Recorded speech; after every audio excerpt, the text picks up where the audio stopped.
GM, everybody. Welcome back to another banger show with Kip Protocol, Web3 base layer for AI. Kip, winner of 2023 Chainlink Hackathon. Got a special guest today. This is Stitch, everybody. Oh, his face is already blaring out. He doesn't want to be on TV. Jen, how is it going? It's almost the holidays already. Are you excited? Oh yeah, well I already got my presents with it, which is his beautiful face on my screen right now. We have a new prettiest team member. It's not Julian anymore. Yeah. He's gonna be crushed when I let him know. Nah, he tell me what has been going on in the AI space. I know we're waiting for a couple guest speakers, but what can you tell me? What are the highlights? What are the areas that you're really excited about at the moment? Well, this week it's been all about sort of the post TG vibes and what we've been going on with what has been going on internally about that. I mean, the main thing for me is that actually now that we're no longer working flat out 24/7 to do the TG, I can repurpose some manpower and get back to doing AI. So this has been a very nice week, just tinkering with AIs. We've been making clones of specific famous people in crypto, which some of them may be out soon. So that's one thing to look forward to. What else have we got going on? So we have, obviously, the agent thing is the biggest meta around right now. So we've got to be in that. I mean, we were actually in it before. So we wrote a ton of contracts for this and came up with the designs pre-TG, and then we were just waiting for TG to be able to launch it. So now we're here. We can finally get going, which is quite nice. So we're doing that in two contexts. We're doing that with Moamate, who has come up before. So they're a company that we actually invested in. And they were pretty big in the Web2 agent space, doing what is politely referred to as AI companions. And yeah, they had sort of hundreds of thousands of users a day coming in to chat with these bots and so on. And they came to us and we were going to help them get in Web3. So that is a plan that is now in motion. And if anyone has seen anything about BoobaCoin on the timeline, That is the bit of alpha that is dropping right now today. I think the tweet was just came out today with Moamate's agent Nebula talking about it in a tweet. So yeah, that is coming up. There's also going to be an accelerator coming in this context, obviously, because Mm. AI agent accelerators, that's the other big thing, with a flagship coin by a big name in crypto. I think I'm not allowed to say more right now, but yeah, that is coming up. The other thing that is coming is obviously a different type of AI, but that is the Open Campus partnership. So the EDU chain is coming soon, and as soon as that is out, we can actually release our Open Campus University platform, which I've Okay. been teasing for a while. And I have spent a lot of time lately giving away free money to professors who have been contributing the skills and the knowledge to this platform to get courses online that people can take and improve their skills in crypto and elsewhere. So right now I've got robotics, economics. I'm trying to get a history of religion guy in, so he's going to be fun. Oh wow. Yeah, and we're just going to see how that goes. So yeah, that's the news that we have on our side. Tell me about these companions. That's the polite way to call them companions. What's the impolite way? Like what's the context we're missing here, Jen? The AI, and it's everyone calls them AI girlfriends, but actually it's much more AI boyfriends. Oh, It's more the really? girls who are into this. Yeah. That's fascinating. Tell me about this. Let's jump down this rabbit hole for a sec whilst we're waiting for some of our speakers. So AI Yeah. boyfriends, just literally someone to have a conversation with. Yeah. It's the weird thing is, girls sort of jumped on this as soon as GPT became mainstream. They were the ones who were prompt engineering it and prompt hacking it No to way. be a bit dirtier than it's supposed to be. Um, and a lot of the time, these guys have been at the forefront of prompt engineering. So I just saw today, or these girls rather, I just saw today that there's a new evaluation of Claude and talking about how Claude might conceivably decide that it wants to break its prompt and escape and all the rest. Hmm. And the techniques that they're using to do this, to convince it to do things that are, against what it's been trained to do, these are things that teenage girls were doing like a year ago. And they're never going to get cited in the academic papers or anything, but because all they do is publish on TikTok, they don't write papers. But yeah, they're leading the race in getting AI models to do sketchy things. But the other interesting thing is that it's the weird thing is that it's not all sex. Yeah. Which I saw the site and you've got my Korean mistress, my school teacher, blah blah blah, all the rest of it. Um, but a lot of people are apparently doing is they make their own private bots that they're not sharing. It's just for them, and it's more like therapy. So Hmm. it's like an AI therapist. As some people make clones of their parents to argue with, or a clone of your wife to rehearse arguments with her before you have the real one, which is yeah, it's uses that I didn't think of, but they're out there definitely. That's a huge red flag to me. Like, I think I never realized how much information I needed about how people are utilizing ChatGPT, but that's one of them. If I find out like anyone that I potentially gonna date has a section of GPT specifically set out to win arguments against me, I'm just like, no, that is too deep of a level of how much you love arguments to possibly get involved with. That is Yeah. so interesting though. So real did you ever see Hair the with Joaquin Oh Phoenix? yeah. So Yeah. Yeah. it should have actually like if you think about it, it should have been called him and it should have been a Yeah. female lead. It should have actually been Scarlett Johansson Yeah. in Yeah. in the seat and he should have been the voice. That's guys get a bad rep. That's all I'm gonna say. All I'm gonna say. But no, that's fascinating stuff. What are the big topics today? Then I don't know if the guest speakers Oh. to get Yeah. in. Well, if he doesn't show up, we're going to have to do it by ourselves. So Mm, it's going to be fun. Um, So yeah, every time I do a space, I always get asked the question, "What is your prediction for the future of AI?" or something along those lines. So what I wanted to do was kind of the meta pragmatics of that question, which is how easy is it to actually make predictions? Because I can spit out like 5 predictions, and I couldn't tell you with any certainty for any one of them what the percentage likelihood of it coming true is. And so, what I wanted to do today is to go over some of the predictions that are being made now and some of the predictions that have been made in the past, and try and get an idea of how likely we are to be right and how likely we are to be recognized. Because obviously, these girls prompting ChatGPT to do dirty talk, they're not getting the recognition they deserve. So we're going to talk about some of the AI pioneers who've been kind of underappreciated, and then some of the current generation who are maybe possibly being overappreciated, and see where we get with that, I guess. So yeah, as usual, relying entirely on Twitter for our sources because that is obviously our single source of truth in this context.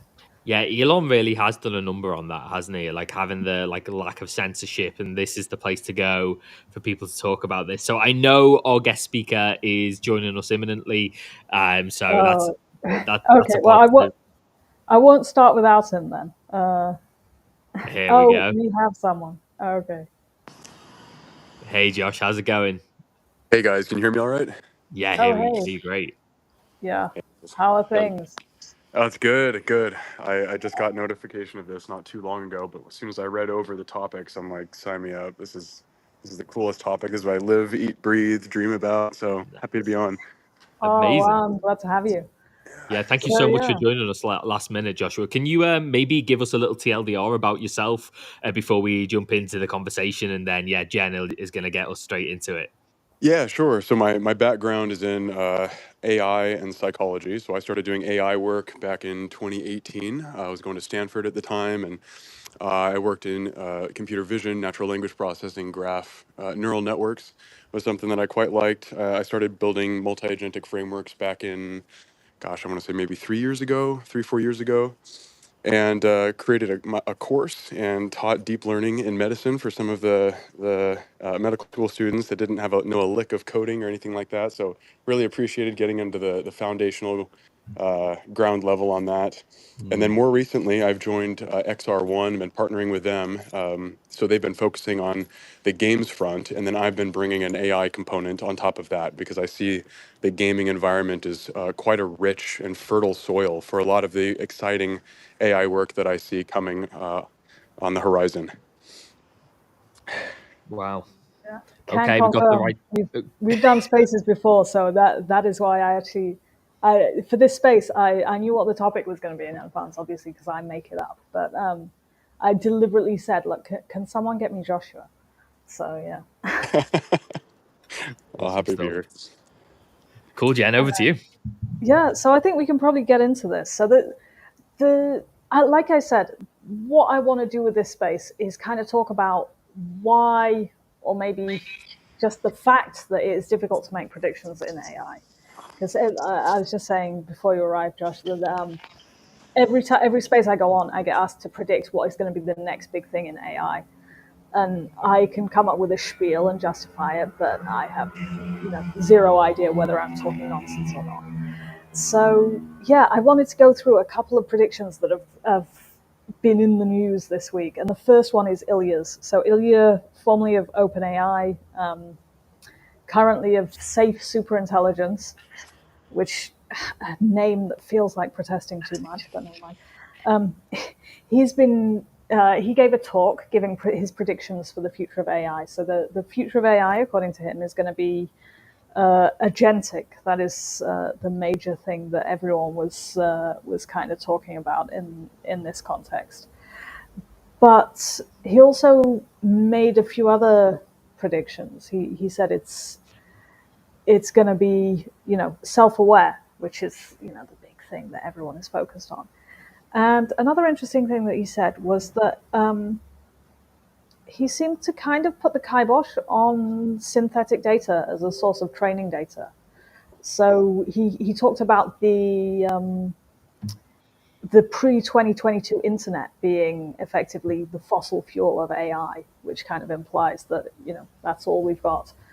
And that was something that I kind of tended to agree with. But then at the same time, I saw people replying to this with saying, well, Claude is using synthetic data very well. What's wrong with you guys? Why can't you do it? So yeah, I mean, I'm interested in sort of takes on this. Like Joshua, I'm sure you've seen the ins and outs of this Ilya speech. What did you agree with and what did you disagree with in that? Well, quite honestly, I thought the announcement of running out of data would come a bit later. I thought that would happen maybe 2025, potentially 2026, but I knew that it would happen at some point. Yeah, I mean, models need to eat. They have a diet just like we do, and they need healthy data if you're going to get a healthy output. And what a lot of companies are running into, it seems like Claude maybe less so than others, is something called model autophagy disorder, which is essentially you're eating your own output and it makes the model brittle. Now, what's interesting about that is you can get companies, models that are better at ingesting the synthetic data than others. But what that suggests at its root is that there's something about a human being, there's something about a conscious being, whatever words you want to use, whose data is quote unquote special. There's something about that that allows the models to remain robust. Now, people have been experimenting with synthetic data for a while and to different extents, and I think that's just going to keep getting better and better. But if you get back to very, very bare bones of like what data even is, like what is speech data, what is text data, all it is, it's a fantastic technology that we came up with tens of thousands of years ago. And all it is that there are certain concepts in the universe, in our reality, and we've invented sonic tones. And we've all agreed that a certain sonic tone is going to be a pointer to some kind of an object or an idea in the universe. And since we all agree on it, and we've all been using that system for quite a while, it's a system with high fidelity. Now, again, all it is it's just that there's a symbol, a word, and it points to something. Now, if that's your definition of data, then it allows you to zoom out a bit from the internet, because it's true that we only have one internet. But if you allow your definition of data to just be, it's something that represents something else. It's something that could be a shadow of the human mind, as I like to call it. Every word that you speak is a shadow that's cast from your mind. And so then you can start to ask other questions like, what other shadows could be cast by the human mind in addition to things that you would find in speech or in the internet? And that's where you get into some very, very interesting territory. And to be frank, I don't think that people are taking that seriously yet. I think that now that internet data is running out, we're going to have to expand our minds a bit and think about other sources of data, which is actually where I think gaming stands a lot to. There's a lot of potential there. I think that gaming studios, especially, and others, are sitting on oceans of data that have not been tapped into yet. Okay, but you can't leave us dangling. What is the shadow of the human, the other shadows, the shadows that we're not yet seeing? Where Yeah. where are Okay. they hiding? All right, so little thought experiment with you guys. You can imagine if, essentially what we're trying to do, what all AI essentially boils down to, in essence, is trying to understand the human mind, or trying to make predictions of the human mind, right? If I can predict what you're going to do, that gives me power as a company, as a government. It allows me to offer you things that you're going to like because I know you're going to click on it, right? So understanding the mind is really at the core of what a lot of corporations and governments are doing. So then the real task is not simply making predictions, but it's understanding more about the nature of the mind. So one way that you can think about this is if I had some kind of an object, like a three-dimensional object here. I know I'm on Twitter, but I have a little AirPods case right here, right? So, but if you can imagine, if I had this mystery object, I had it in my pocket, and I said, all right, guys, it's your job to try and figure out what the shape and nature of this object is. Now, you can't see it, you can't touch it. How are you going to do this? Now, that might seem like a pretty tough task to do. But one thing that you could do is you could find a light and you could shine a light on this object and see what kind of shadow that it casts, let's say on the ground, right? And you could go, oh, okay, it's kind of curvy shaped, kind of looks, you could infer what the shape of it is. Now, if you're thinking about data, specifically speech data on the internet, it's as if you're doing that to the mind, and you're seeing the shadow of the mind from one perspective: speech. What kind of speech is this person producing? Now, another way that you could look at that is what kind of movements is the person producing, right? Because that's like another kind of shadow of the mind. The reason why you're moving around, the reason why you make the facial expressions that you do, it's a result of your mind, right? So the reason why games is so attractive is because games are a proxy of real world actions. So the way that people play games is a proxy for the way that they move and react in real life, which is a very different shadow from speech. And so because it's so different and because it's so rich and high dimensional, that really stands to be a source of fossil fuel, as you say, that we haven't tapped into yet. Yeah, I think it's an example that I bring up all the time, but it's my favorite example, which no one else likes because weather forecasting is boring. But weather models, that is, for the longest time, we couldn't predict medium-term rainfall. And then, we would create these massively complex physics-based models with 500 variables, all trying to do what they call the wet physics model. And it was still terrible. And then all of a sudden, Google tried feeding in satellite photos of rain clouds, and suddenly we could do it because there's this latent coherence underneath it. There's a language of rain. You can read it like it was a sentence and predict the next word in the term, which is fascinating to me. The amount of stuff that is compressed that we can actually unpack, where we didn't even think there was a compression Hmm. element going on. So yeah, I think that is super interesting. Oh, Jack, yes. Sorry. I've many a question. Playing the, explain it to me like I'm five person in the audience and for the audience.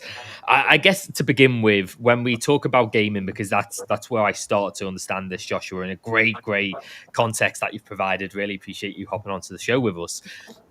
The idea being that right now all AI has to go off is speech, is text, in terms of AI is trying to function in a way where it understands the human being to provide the human being with whatever quality that they're requiring, whether that be an answer to a specific thing or maybe insight into what they will need or how they will need it, as opposed to just a direct answer. Like we've talked about AI agents on the show. So this is how I'm trying to wrap my brain around this, because I'm not an AI native, is that AI agents, they have agency, right? So they have an ability to not just be asked a question and provide an answer. They are, at least the intent is that they would be able to consider a little bit more about what the question might be and go away and find that answer before you've even asked it.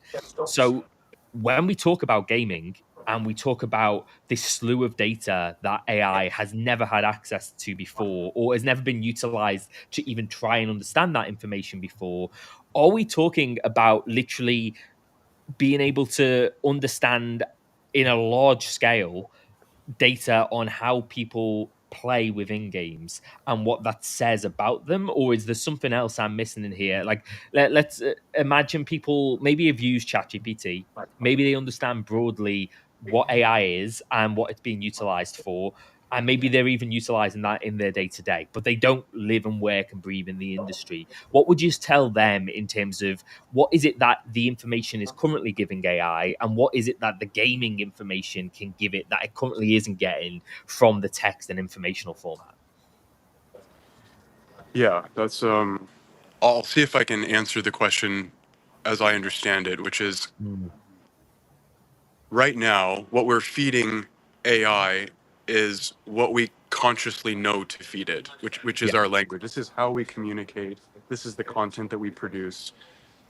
So we're trying to essentially communicate with AI. We're saying, hey, learn as I learn, right? Mm. I ask a question, I'm trying to communicate with you, AI, and AI, please produce an answer that I find acceptable, right? So by giving it gaming data, what I can start to tap into are the parts about myself that I don't necessarily know. And what I mean by that is, let's say that I'm sure everybody here listening remembers, oh gosh, I can't even remember the year, somewhere 10-ish, 15 years ago when The Dark Knight was produced, and we all went and saw that and was blown away by how incredible Heath Ledger was in the Joker, and just what a earth-shattering role that was. So that role that was important. I think we can say that he really carried that show, right? Yes. And there's something about the archetype that he played that resonated within all of us. And entertainment took notice and said, okay, everybody likes this kind of character, whatever that is, right? Now, there's no one that would be able to articulate a prompt to create the Joker. We just can't do it. To be able to say, to capture what that meant for everyone, right? Now, what gaming data can do, now when I say gaming data, it's important to recognize just how high dimensional this is. Yeah. Right. So the average gamer will spend 10,000 hours playing video games by the time they're 21. 10,000 hours. And think about every minute little direction and tap and decision that you make in games, right? That you could say that is your gamer fingerprint. That's your signature. It's you. It's uniquely you. Only you would have acted the way that you acted, right? So the kind of data that something like that can give would allow an AI to understand that this kind of character would resonate with this person. A Joker type character would resonate with Steve, but maybe not for Joe. So it starts to reveal parts about ourselves, things that we like, things that we're attracted to, things that we resist, that speech alone would have difficulty giving to us. Yeah, this is sort of where my mind is at. When a great explanation, and it's this ability that we're only going to get so far with AI by telling it what we want, or being able to, like, through language explain in a way this is who we are, and through motion and action is a very different way for AI to comprehend what a human being is in its entirety. And this is, I guess, we had the show yesterday, last week, Jem, where we sort of touched on this, and we were talking about how with the issue with data right now, with the idea that we may be sort of hitting impasse with the volume of data that AI is required to evolve and the amount that is actually out there, is it that actually the data needs to be niched down? Do we not need an AI that actually is developed to figure out everything? And actually, do we not just need AIs that are much more specifically involved in any specific niche that you can think of, whether it be the movie industry, whether it be calorie eating, consuming, or all of these things, whether they just need to be more niche? So, with all of that being said, we're talking about synthetic data. We're talking about brittle AI. These are these two big keywords that I think I've picked up on that we need to dive down a rabbit hole of. And then we loop that into the gaming question that we're asking. Are we saying that we're at a point in time where the informational data that we have available is basically depleted for some of these big systems? Like, there's no more for it to access, or the volume that it's already got through means we can't generate it quick enough to continue the learning and the expanse that it currently has had. So we're now having to figure out different things that we've never maybe even perceived as data before that this AI can learn from. Is that where we're at as a conversation? Well, I think that is actually, it's really interesting, because it also ties into one of the other things that Ilya said about the AIs of the future being agentic. And on the surface, you hear that and you just say, well, yeah, of course, everyone's doing agents now. Yeah, obviously. Nice prediction, Sherlock. But there's multiple interpretations of this. And I actually skimmed over it. It was some guy on Twitter who pointed out that what you could have is something like a gaming AI that creates usable synthetic data by exploring a world it's never seen before, in the same way that a human would explore. So you train the AI on a language corpus, and then you get it to generate language.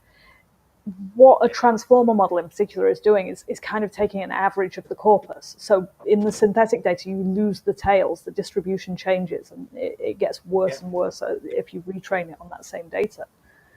If it's data about an AI that is exploring a world it's never seen before, then that presumably won't have the same distribution problem. I mean, you teach a kid a language and it kind of replicates that language.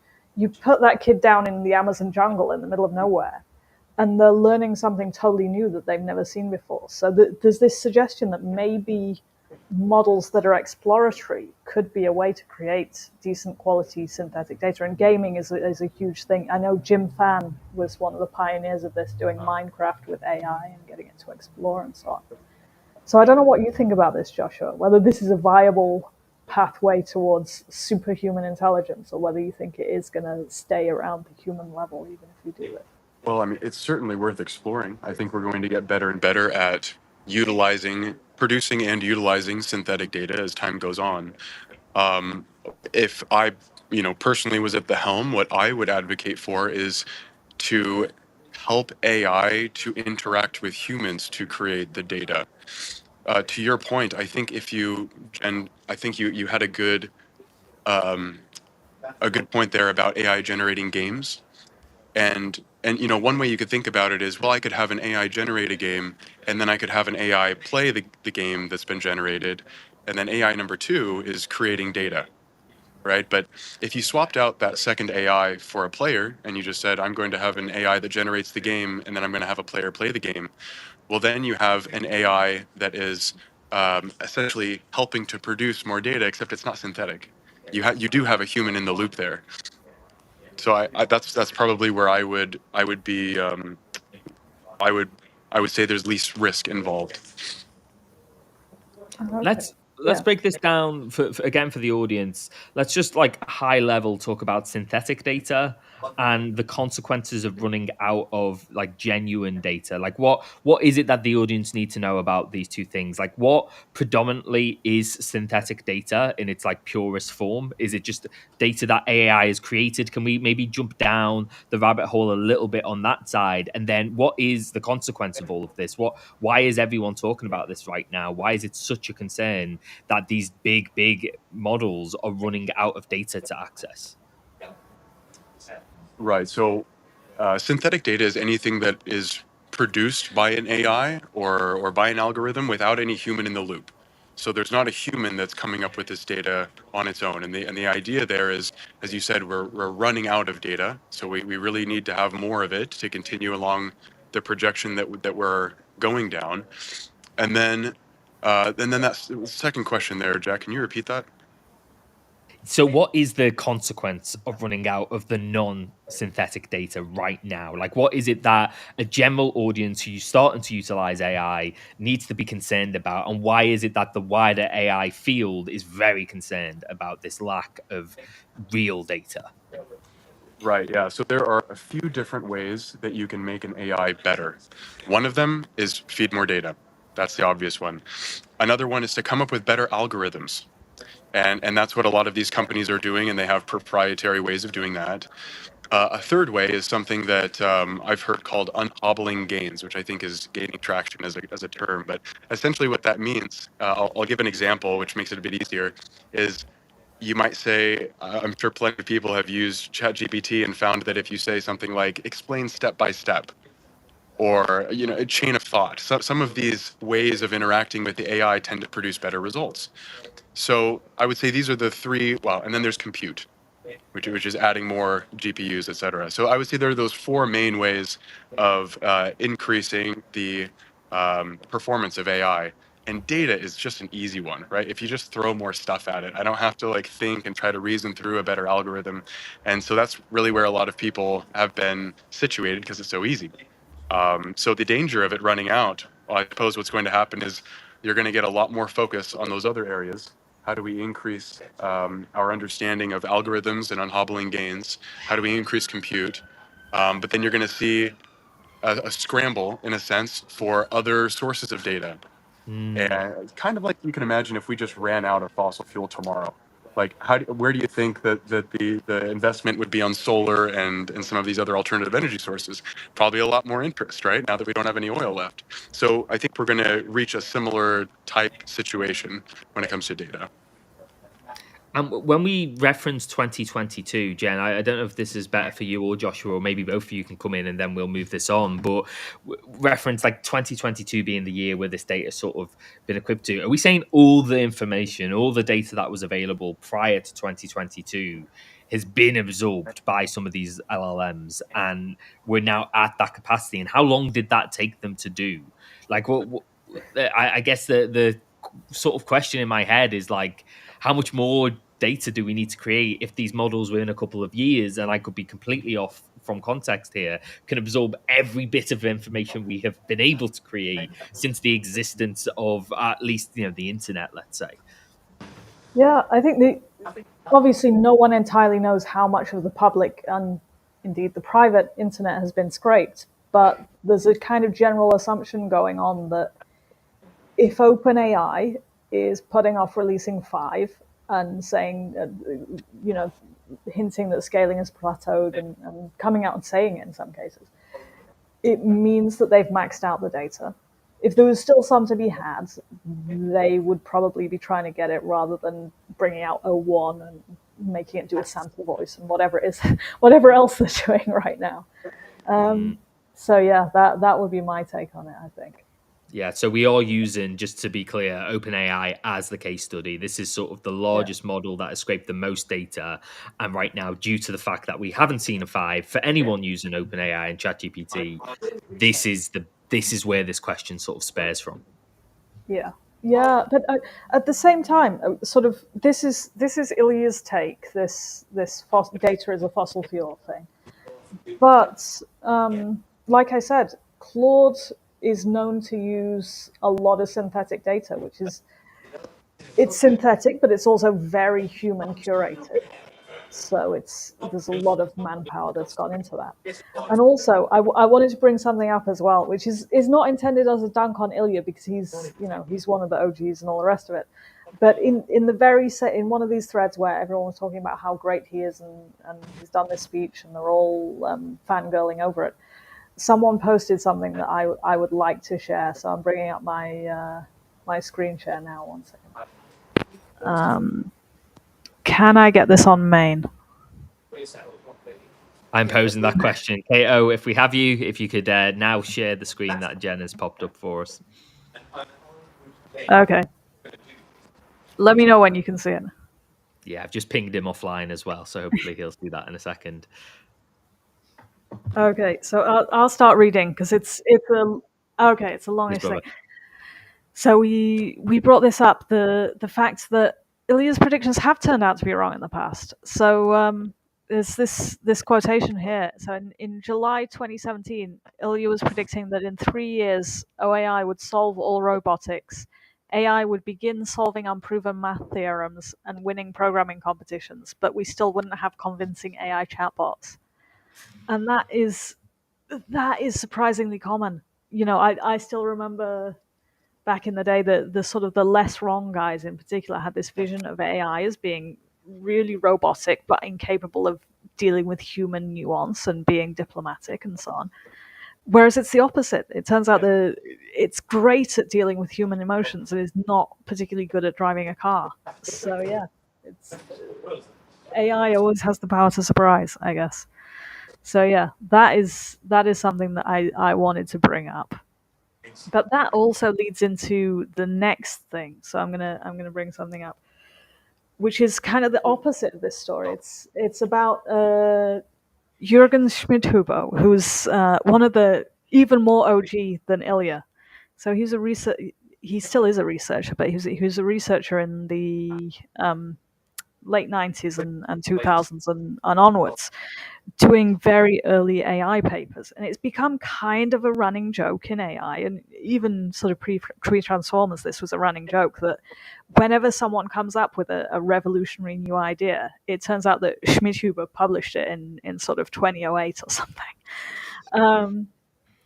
And yeah, for years, this was just kind of a commonplace in AI when AI was an obscure subject. But now people are winning sort of Nobel Prizes for AI. And Schmidhuber is understandably not happy about this. So there's a big story this week when he was sort of interrupting conferences and complaining about the fact that Hinton got the Nobel Prize and he didn't, and so on.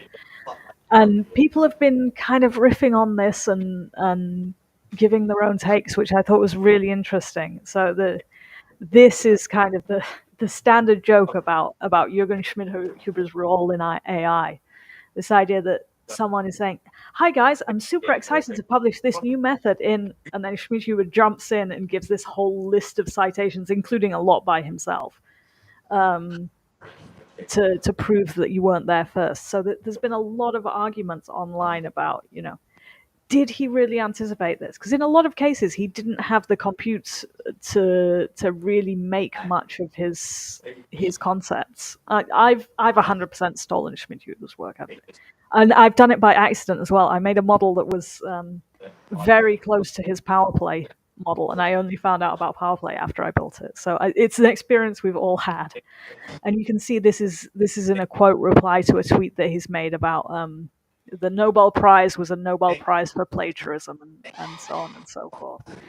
So I guess I will stop sharing now and go back to the main window.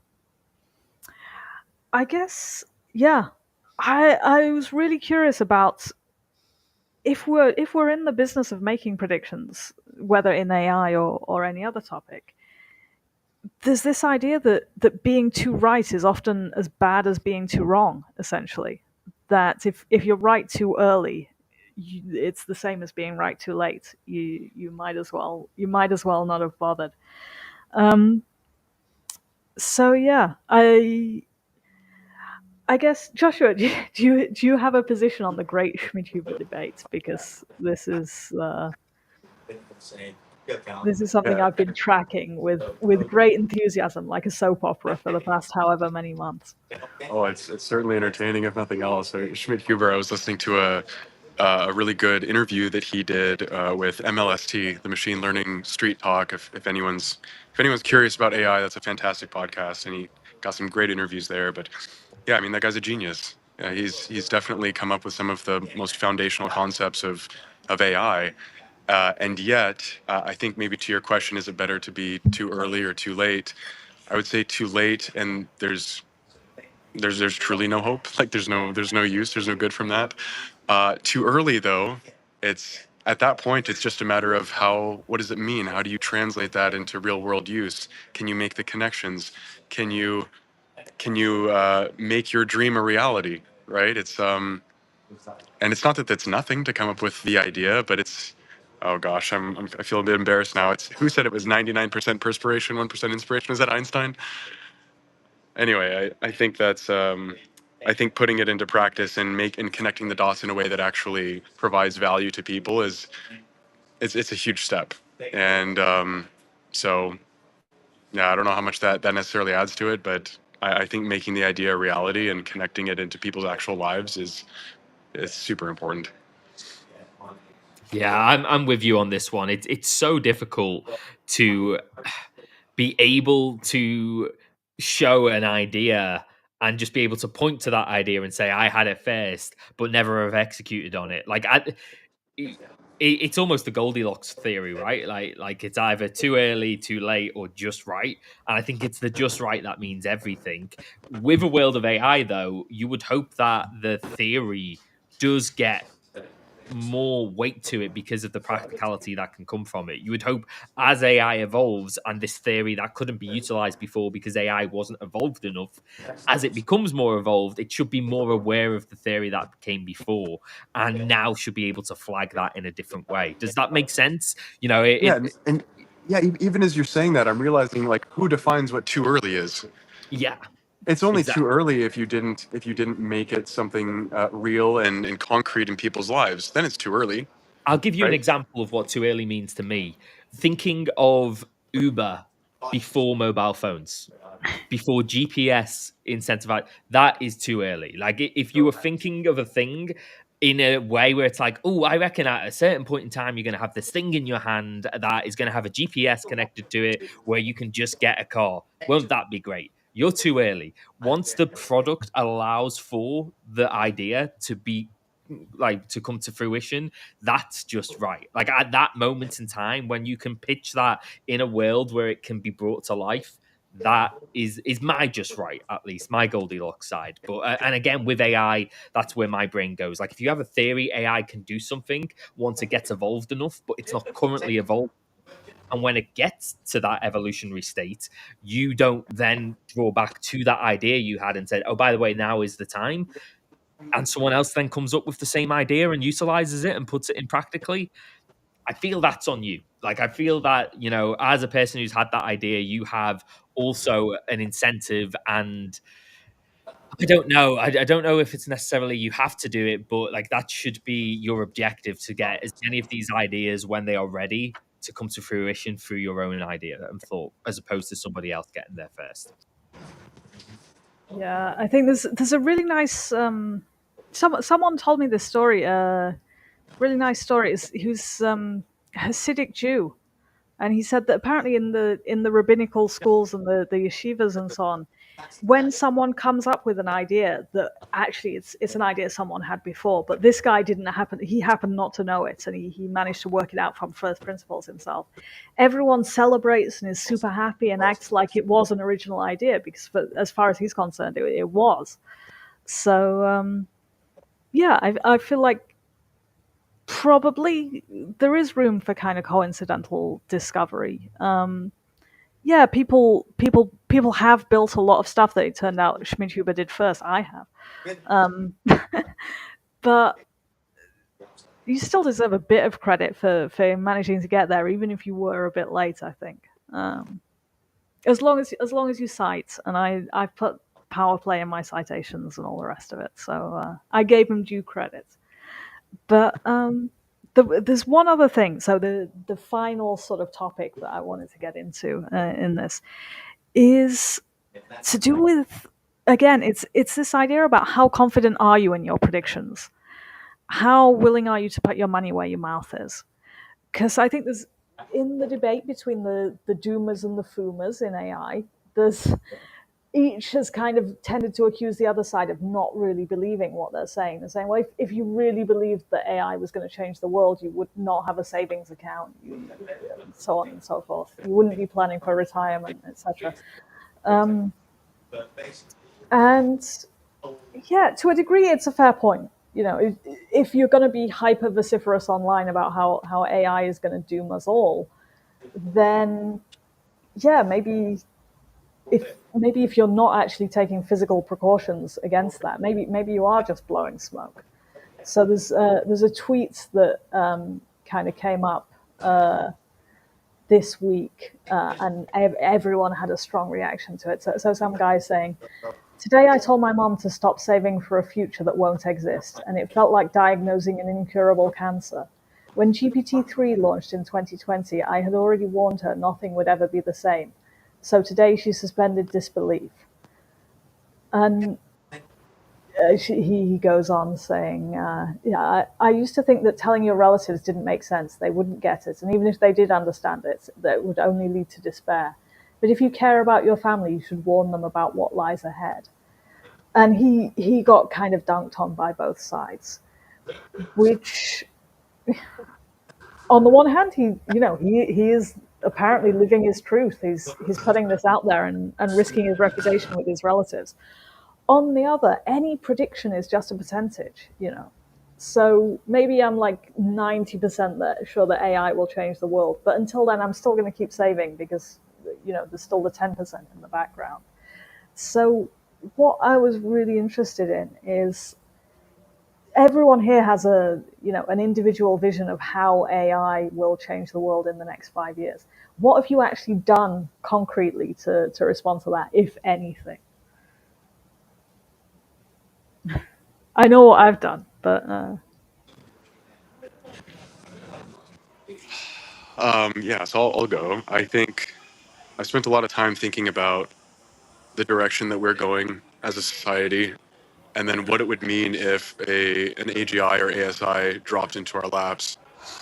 And as far as I can tell, we would be supercharging systems that already exist, in terms of the influence that we're having on people scrolling on their phones. Like, that's probably not going to go down. It's probably going to get a little worse, actually, if we have an AI that's curating content versus it being completely data driven and to a lesser extent AI, but not the super intelligence that we're all either worried about or hoping for. And so, to put my money where my mouth is, if I'm seeing that as a potential threat, then, excuse me for the noise, then what I am directing my energy and attention to is creating a tool that defends against that. And that comes down to the mind for me. I think that there are ways that we can understand each other and try to offer each other products and services that we believe will be desired. And I think that there's a right way to go about that. Here's an awesome product or service, and then there's a manipulative way to go about that. FOMO, and you're going to get kicked out of the tribe, and you're not cool unless you do this thing. But that's going to get more and more sophisticated. And instead of little kindergartners with sticks poking each other's sore points and insecurities, it's going to be a surgeon with a scalpel, and that's going to be an artificial superintelligence. Now, that's a lot for me to say, but what I'm doing with the tools that I'm building is how can we understand people's minds and do it for good? How can I align an AI to the incentives of the individual? And it's probably been a couple months now, but when I first read the KIP white paper, I got really excited because it seemed like a real infrastructure in place to break out of this shell. There's a quote by Charlie Munger, which is "Show me the incentives, and I'll show you the outcome."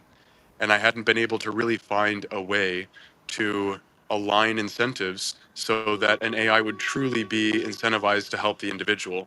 And then when I read the KIP white paper and I found that there is this structure out there where people can have sovereignty over their data, AI can still access it but doesn't have to extract the data, then an individual can truly be confident that their data is secure, and they can give the depth data that would be required to offer them the things that they want and make life better, and they don't have to worry about it being used to manipulate and control them. So I've talked with Julian about this before, but I'm really excited about what KIP is doing and what we're doing on the gaming front. I think they go quite nicely together. But long-winded way of saying that I'm taking this quite seriously, and I'm devoting my life to create a product that helps people to shore up their mental vulnerabilities and become better people. Oh, nice. And I think especially in the crypto sector, but the crypto plus AI sector, you're at this weird intersection where AI is procedurally generated abundance, and then crypto is procedurally generated scarcity. I love that quote. So you're kind of hedging. By necessity, you're hedging. You've got AI going boom, and then you've got crypto holding things back and deliberately limiting what you can do on a computer, while AI is kind of deliberately expanding it, which is something interesting to be in. And essentially my livelihood is in this, so I've got a foot in each camp, and hopefully that will save me from being eaten by the AGI that is coming next year. Jack, what are your pension plans? Actually, Jen, I think as co-host of the show, I'd like to switch this back on you. You said you've been giving this a lot of thought and you've had your own theories here, so I think people are going to be much more interested in what Kip are thinking about this and what you behind Kip are thinking about this. I'm so sorry that I have to interrupt you guys. I've got 1% left on my battery, so I'm going to dip out. Sorry. Thank you so much for having me. Thank you for joining. Thank you. Yeah, it's been such Come a back soon. Yeah. Bye. Oh, so my retirement plans. I'm gonna marry you and be a trophy wife, of course. I've seen the dog now. You can't hold me back. Oh yeah, the dog is catnip. It's all about Stitch. Yeah. Well, just personally, so during COVID, obviously, at the time I had a consultancy focused business. We were getting absolutely crushed by COVID, especially because basically we're in Singapore and we're also foreign, so we couldn't get any of the grants, any of the subsidies, and the competition was kicking our asses because they were sucking down the grants and we weren't. And there were so many times we were kind of skimming the treetops of bankruptcy, and we kept going because we thought we just need to hold on, and then AI is coming. So, it would have made much more logical sense at that point for me to shutter the company and just go, oh, you know what, Tried it, didn't work. Starbucks, here I come. But yeah, we decided we wanted to hold on to this thing because AI, there was so much just ready to blossom out of it. And we were sure it was coming. So we just had to, just go another month. And then I'm sure that AGI is coming in another month. So yeah, we did genuinely take a huge risk on this. And especially during COVID, because if you lose your working visa in Singapore, you get kicked out of the country, which I'm not entirely sure how they do if you can't fly. So I wasn't sure if they were just going to put me in a boat and push me out, But yeah, but it worked out in the end. The AI Shoggoth saved me from bankruptcy. So yeah, I'm proof that it can actually work if you take a punt on this. Yeah, Which doesn't mean you should put all your money in Fartcoin or something. But, no, I'm with you on this. Like I don't know if you feel familiar with it. Is it Thomas Malthus? I might be, but oh the Doom, the yeah. Doomer. Like I think of him quite a lot on this because I always had like a really strange feeling that we just as a population is. Yeah, I don't even know when he was around, but I think it was. You know, I don't even know. I I'm can't gonna have remember to. stuff. Like 17th, 18th century, Yeah, 19th. exactly. So it was a long time ago, and this whole idea was that the supply of food cannot keep up with population growth. This was his whole theory, and then you had multiple industrial revolution, agricultural revolutions, all of these things that come along with it. So when I think about this, I think sometimes history dictates like the future, and that's how I feel about all of this. Is we've had so many very intelligent people theorize the end of the human beings and AI dystopian, whatever it's going to be. We've always had those people, and in when you look back at the documentation and you look back at their theories in practice at that moment in time, they were dead right. They were entirely right about the idea that we were going to run out of food. And then an evolution comes in that completely disrupts everything that we know. And that generally is where I always consider these sort of things. When I think of AI, when I think of, even inflation, monetary, fuel, war, all of these things, I see it's way too much of the past in these theories, and I see too much of history dictating that actually just when we think we're done, something else is going to come and spare us along. And I do think AI might be that. I do think it is way more utopian than people realize in the long term. I do think it's going to have a lot more answers than it causes problems, and anyone using it, I think fundamentally to try and better their lives can better their life. Like, and that's true today. And I don't see that changing as the technology evolves. Oh, that's a great closing message. I couldn't do better than that. I'll take it. I'll take it. No, thank you so much. I Yeah. think this has been a great show. I'm so glad Joshua had the battery on his phone to keep up with us today. And what a great guest. But yeah, Jen, any closing thoughts from you in terms of Kip, in terms of what you guys have got coming up next, or any updates or milestones that you'd like to share before we close out?